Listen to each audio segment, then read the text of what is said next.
High on Life was by far one of the most fun games in 2022. And when Squanch Games released High on Life, this funny first-person shooter in December of 2022, it had an immediate influence on the gaming community. Now, despite the conflicting reviews from critics, players everywhere rushed over to experience this unique sense of humor and the engaging gameplay. Now, the game's success has left fans hoping for a sequel, but with the recent circumstances surrounding the studio and the co-founder Justin Roiland, many fans have called the franchise's future into question. So in this video, we'll take a look at the potential for High on Life 2, as well as some of the challenges that lie ahead for the future of this franchise. So if you're excited for High on Life 2, make sure to drop a like on this video, subscribe with your notifications turned on, and let's just jump right into the video. Before I break this down anymore, I actually wanted to let you guys know that at 80,000 subscribers, we're giving away a PS5 and a game of your choice. If you want to enter, all you have to do is subscribe with your notifications turned on so you don't miss any future uploads. Also, tweet me proof that you're actually subscribed, and we will be picking the winner at 80,000 subs. Good luck with your chance for the PS5. Now, High on Life may have divided many critics, but it was undoubtedly a commercial success. According to Forbes, the game sold well during its early phases and attracted a huge number of players. The comedy and the playability appealed to many gamers, and many fans and gamers speculated over the positive reception that might lead to the creation of a sequel. Now, before the release of High on Life, Squanch Games expressed their desire for a sequel. In an interview at radiotimes.com, Squanch Games art director and COO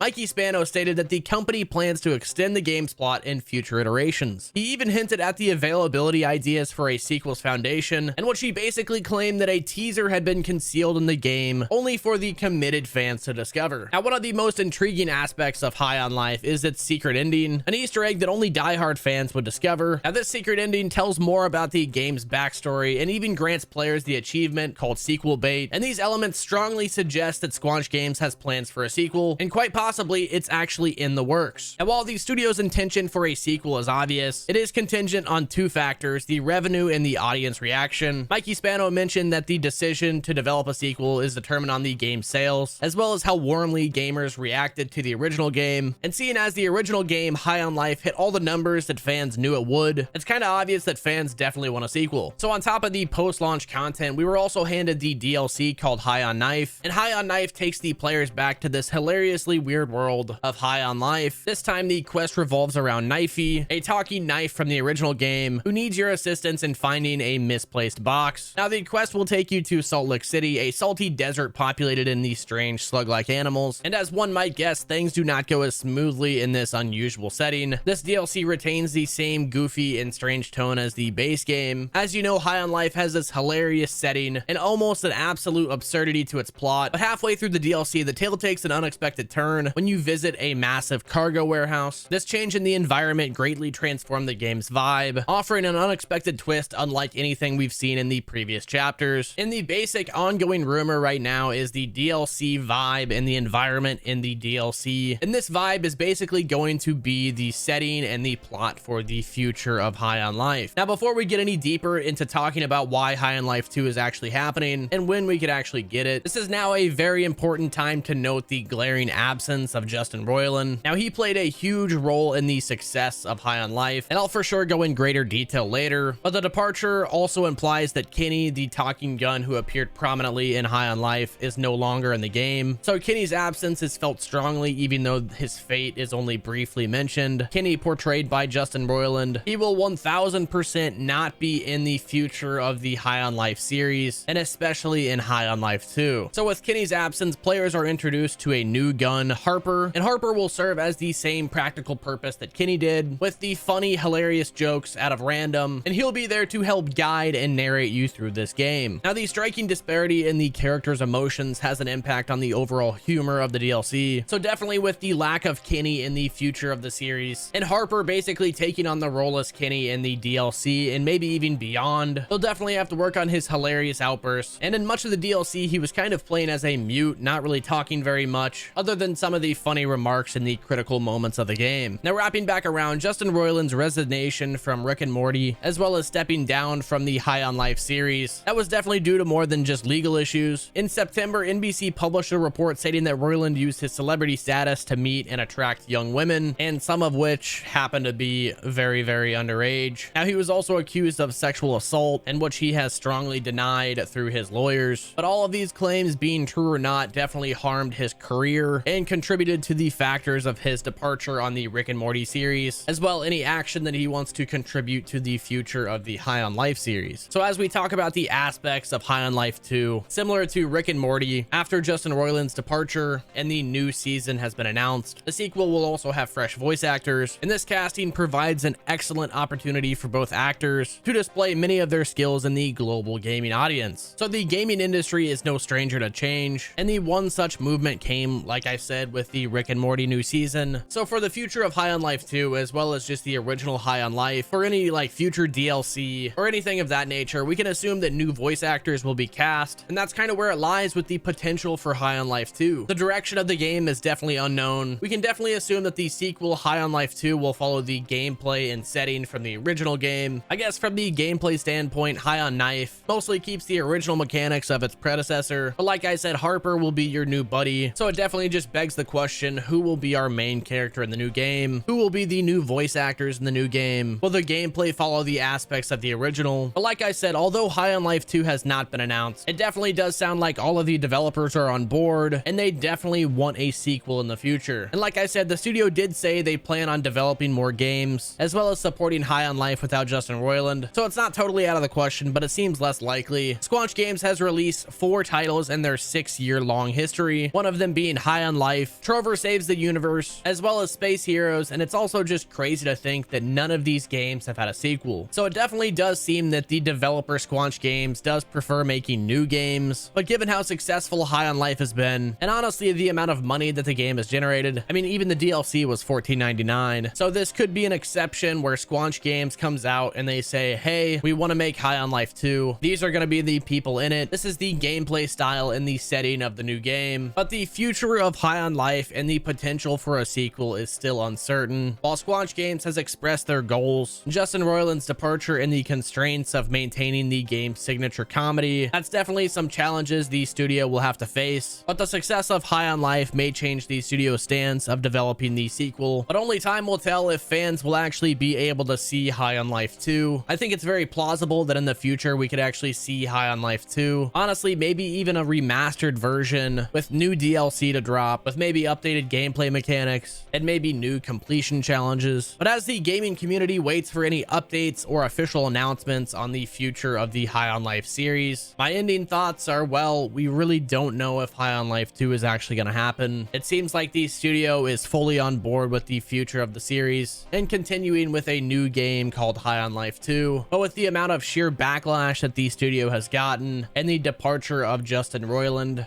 it seems that a lot of the future of the franchise is just up in the air. So I guess only time will tell. That's gonna wrap it up with this video, guys. Let me know your thoughts in the comment section below. Are you excited for High on Life 2? Do you think High on Life 2 is actually gonna happen in the future? Be sure to let me know below. Don't forget to drop a like on this video, subscribe with your notifications turned on so you never miss a future upload. Also, don't forget about the PS5 giveaway and enter to win that. I hope you guys enjoyed the video. This has been Zach. I'll catch you in the next one.